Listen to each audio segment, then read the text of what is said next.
A Day in Our Life as a Malasa Group. For today's video, tatalakayin natin ang paksang tungkol sa talumpati. Talumpati.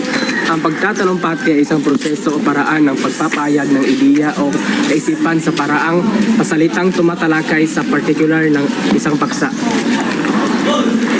Ito ay karaniwang isinulat upang bigkasin sa harap ng mga tagapagkinig. Ang isang talumpating isinulat ay hindi magiging ganap na talumpati kung ito ay hindi bigkas sa harap ng mga madla. May 4 na uri ng talumpati, batay sa kung paano ito binibigkas sa harap ng mga tagapakinig.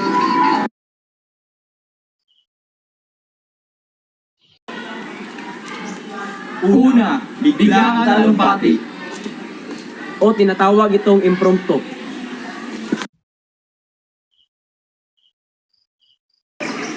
Ang talumpating ito ay binibigay ng biglaan. Walang paghahanda, kaagad na ibinibigay ang paksa sa oras ng pagsasalita. Pangalawa, maluwag. O extemporaneous.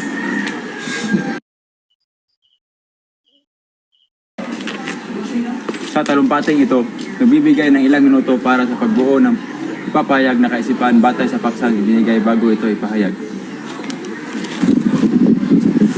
Pangatlo, manuskrito.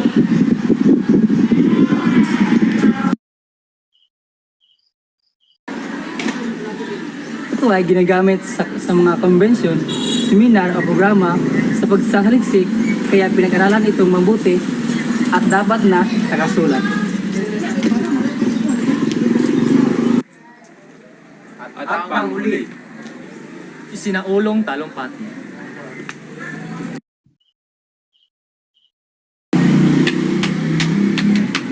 Ito ay kagaya rin ng mga manuskrito sapagkat ito ay mahusay ring pinag-aralan at hinabi ng maayos bago bigkasin sa harap ng mga tagapakinig.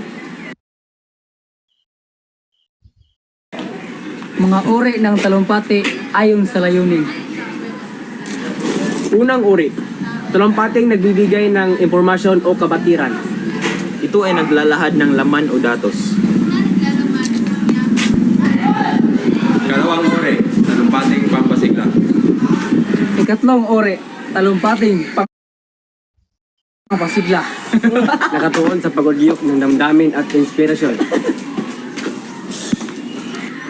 Ikaapat na uri, talumpating panghikayat. Layunin ay mahikayat ang mga tagapakinig na kumilos o magbago ang pananaw.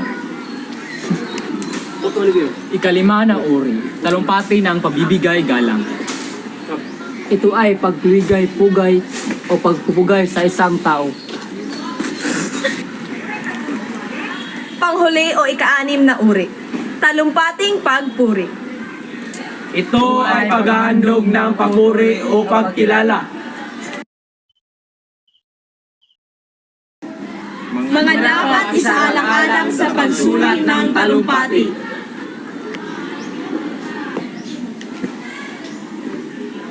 Uri ng tagapakinig. Ano?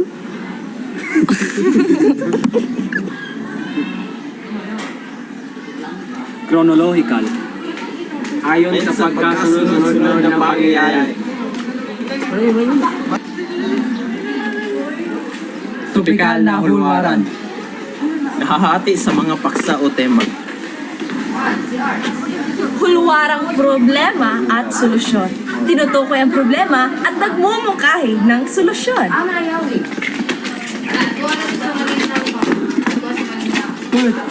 Tigil.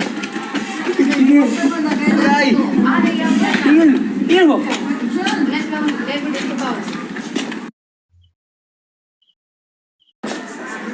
Kasanayan sa paghahabi ng mga bahagi ng mga talumpati. Introduction. Panimula ng talumpati. Diskusyon, pinakalaman ng talumpati. Katapusan at konklusyon, pagtatapos at pagbubuod.